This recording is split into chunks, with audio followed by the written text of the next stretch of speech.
So we ended up getting 3 combines in the water to the co-op, and it took 2 trips with 3 combines, about 50 to 30 people per combine. So yeah, we threw them up the ladder and into the hopper where all the grain and stuff goes.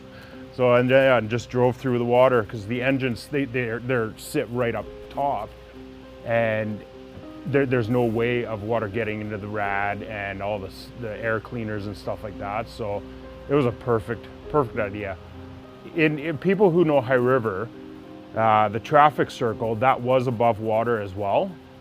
So they ended up, so people from around town would make it there, and then they'd get loaded on speedboats and jet boats or whatever, and they'd like go against the current sideways to that higher point. We'd unload them, and even helicopters, they'd land in the middle of the traffic circle, load people up and over and down, and it just went like that all throughout the day. This one came in with Sheila Rowland, and I didn't know her, well, I've known her quite some time, but nothing registered, so I was just in work mode.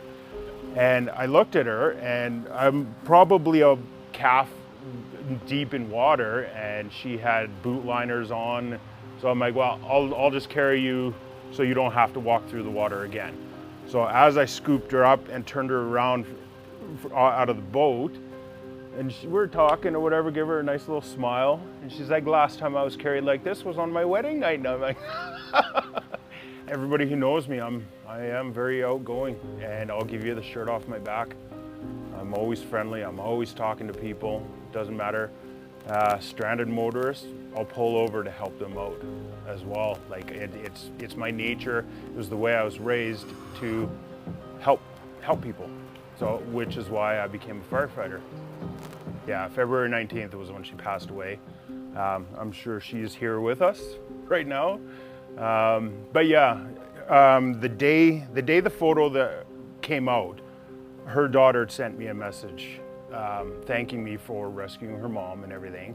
And then when I put 2 and 2 together, her daughter Jessica, I grew up with her in N, so I've known them. So nothing really clicked at the time. So I've known Sheila for a while as well before this whole thing. We just had on Sunday her celebration of life. So it was really good to see the family and all the out-of-towner families who know who I was. So I was able to share with them the photos I had of myself and Sheila, so they could have memories as well. And I tell them stories of how things were. So it was good. But every time I drive in High River, going down that one hill, it just, in my mind, I'm like, I'd be driving in water right now.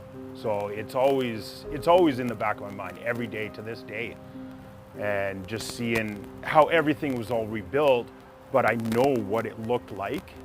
So yeah, it holds on in the back of your mind all the time.